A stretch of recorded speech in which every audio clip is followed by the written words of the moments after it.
Hey Taurus, how are you this evening? My name is Sherilyn, and I'm here to do your weekend bonus reading. This one is going to be for June 6th, 7th, and 8th, okay? So we'll do it the way we always do. I'll call out all 12 signs. When I call out a sign, whoever comes to your mind first is who we're talking about. We'll pull 2 cards for each of those 12 signs. It's to give you some sort of an overview as to what the current dynamic is between you and the person that came to your mind when I called out the sign. Okay, at the bottom we will pull 2 cards each for Friday, Saturday, and Sunday. It's to give you some sort of insight as to what could possibly be coming towards you this weekend. The hope there is to make it easier for you to navigate your weekend, okay? This one is going to be for my Tauruses. Alrighty. From the top, let's see what we get. If you're a Taurus currently dealing with an Aries, I've got the Ace of Cups and the Seven of Wands. So this Aries is viewing you as somebody who has a cup full of love, you know what I'm saying? But you're incredibly defensive with it. So I get the feeling that this Aries is somebody who would like to try to get something going with you, romantically, it looks like. But your defenses are sky high, so if this is something you're interested in, I think you're going to have to let yourself be a little bit vulnerable and bring your defenses down a little bit maybe, okay? If you're a Taurus dealing with another Taurus or possibly sending a message to yourself, excuse me, I've got the King of Cups and the Seven of Swords. So this is all about you holding the key to your own emotional state of being, you know. They're telling you to act strategically. Act strategically when it comes to your emotions. You're in control here. You can cause emotional bliss or total emotional chaos. It's all, the ball's in your court is what they're saying. So play it wisely, right? Act strategically is what it's saying. If you are a Taurus dealing with a Gemini, I have the Nine of Cups and the World card. So at one time, this Gemini viewed you as their wish fulfillment. At this point right now, it looks as though the cycle between the two of you is closing out for some reason. It could be to open another cycle. I am unclear on that, but there's definitely a cycle closing here. Okay? Oh, move that. If you are a Taurus dealing with a Cancer, I have the Eight of Swords and the Two of Cups. So the Cancer is viewing you as a divine union of some sort. It doesn't have to be romantic, okay, but it is a union that is laden heavily with emotion, okay, but it doesn't have to be romantic. Eight of Swords, they're seeing you as somebody who's a divine union to them, but somebody who's very much so up in your head, which is obviously causing some sort of stagnancy in this union. If you are a Taurus dealing with a Leo, I have the Knight of Cups and the Five of Cups. So the Leo is viewing you as somebody who's dealing with a sense of loss and regret. I believe the Leo would love to ride in like the knight in shining armor and somehow help you or be the answer to your prayers. I don't know if you're on board with that or not. If you are, it looks like it shows promise. If you are a Taurus dealing with a Virgo, I have the Seven of Cups and the Tower. So something has transpired here between you and this Virgo. They feel as though you have options that has caused a tower to fall. Okay. Whether the tower fell due to something that was grounded or something that they just assumed, I can't tell you. But I can tell you that that was what was behind the tower falling, was them thinking you had options. If you are a Taurus dealing with a Libra, I have the Hangman and the Eight of Wands. This Libra is viewing you as somebody who is quite stuck right now.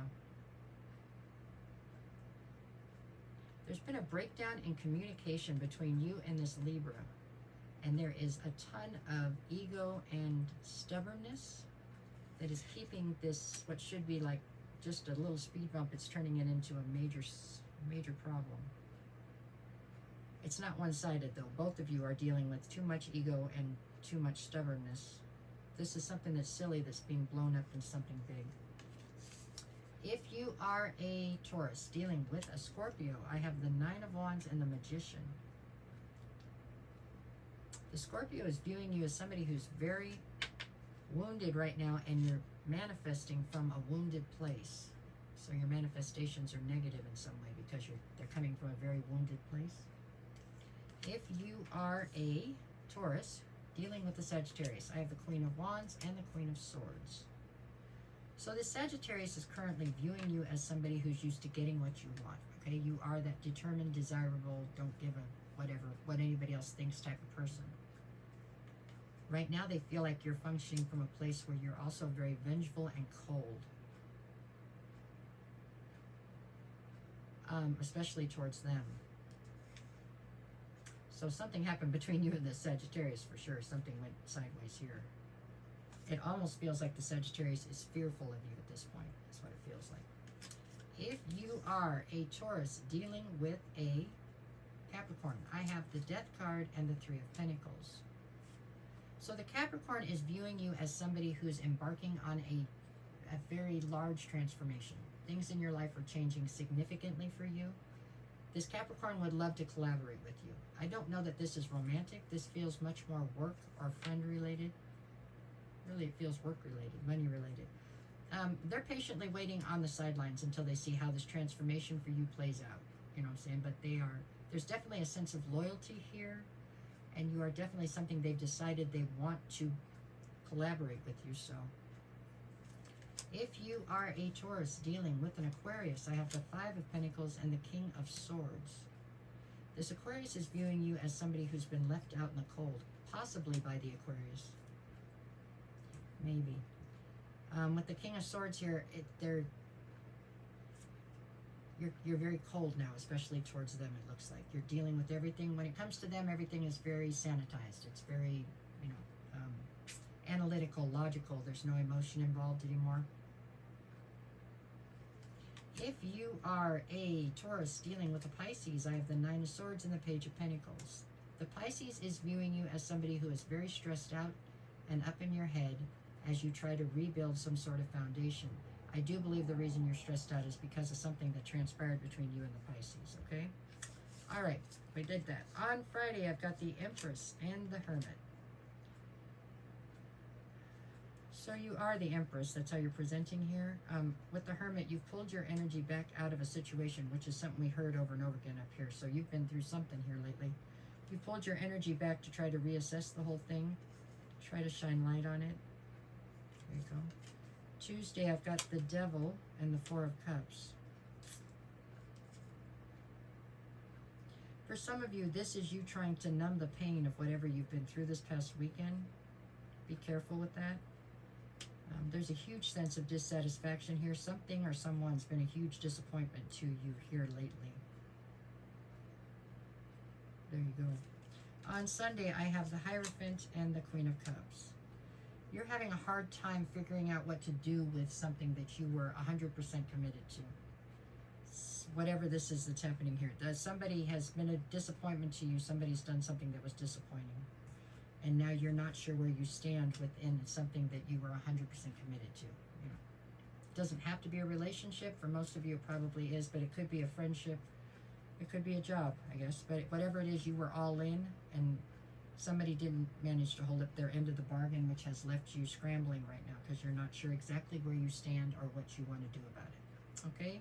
Is what I see here pretty much through the whole thing.